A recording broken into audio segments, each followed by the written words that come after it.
झारखंड के बोकारो एयरपोर्ट से अगले साल की शुरुआत में विमान सेवाएं शुरू हो जाएंगी। नागरिक उड्डयन मंत्रालय ने अगले साल 28 फरवरी से इस हवाई अड्डा से परिचालन शुरू करने की स्वीकृति दे दी है। यह जानकारी बोकारो के भाजपा विधायक वरंची नारायण ने दी। रांची, देवघर और जमशेदपुर के बाद यह राज्य का चौथा एयरपोर्ट है जहां से कमर्शियल घरेलू उड़ानें शुरू की जाएंगी।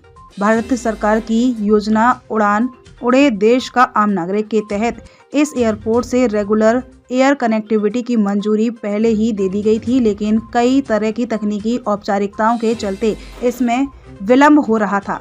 बोकारो से फ्लाइट के लिए बस 2 महीने और इंतजार। बोकारो स्थित एयरपोर्ट को सेल ने विकसित किया है, लेकिन यहां से फिलहाल कमर्शियल उड़ानें नहीं हैं। यहां सेल ने कमर्शियल उड़ानों के लिए आवश्यक तमाम सुविधाएं उपलब्ध करा दी हैं। यहां ATC टावर, रनवे, फायर फीट, पैसेंजर लॉबी, मेन गेट सहित अन्य संरचनाओं का काम पूरा हो चुका है। बोकारो एयरपोर्ट से विमान सेवा शुरू करने के लिए एयरपोर्ट अथॉरिटी ऑफ इंडिया का MOU जनवरी में दोबारा हुआ था। इसके बाद से ही लाइसेंस की प्रक्रिया शुरू कर दी गई थी, लेकिन पेड़ों की कटाई नहीं होने के कारण प्रक्रिया धीमी हो गई थी। सोमवार को बोकारो एयरपोर्ट पर फायर ब्रिगेड का विशेष वाहन रैपिड इंटरवेंशन व्हीकल पहुंचा।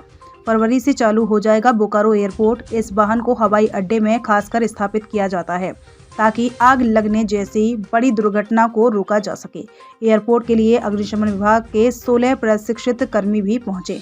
एयरपोर्ट के अगल बगल में चल रहे अवैध बूचड़खाने को हटाने का काम शेष है। इस एयरपोर्ट उड़ान के लिए 2 कंपनियां एयरलाइंस एयर और फ्लाई बी को अनुमति दी गई है।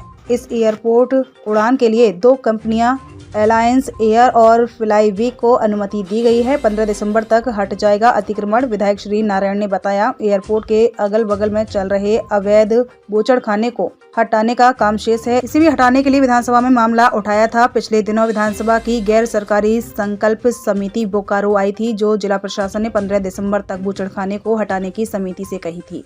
बूचड़खाना हटाने के बाद एयरपोर्ट का मार्ग प्रशस्त हो जाएगा। बोकारो एयरपोर्ट के संदर्भ में बोकारो DC से समीक्षा बैठक करने की बात कही गई। कहा कि DC के साथ समन्वय समिति की बैठक की जाएगी ताकि जो कमियां हैं उसे दूर कर लिया जाए। 2 कंपनी को मिली है अनुमति। इस साल जून में airport authority of India limited Kolkata व रांची की टीम ने बोकारो एयरपोर्ट का दौरा किया था। इसके बाद एयरपोर्ट निर्माण में कुछ काम की सूची दी गई थी।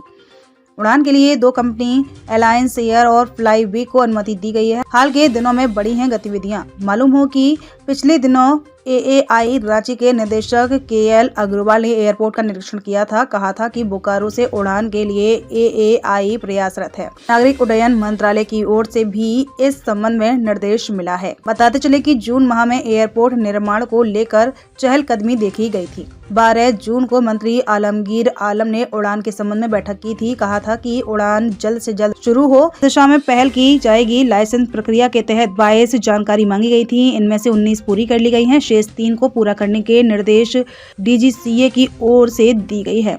इनमें सुरक्षा दृष्टिकोण से ट्रेड मैन पावर, 2 एम्बुलेंस व फायर ब्रिगेड की व्यवस्था की बात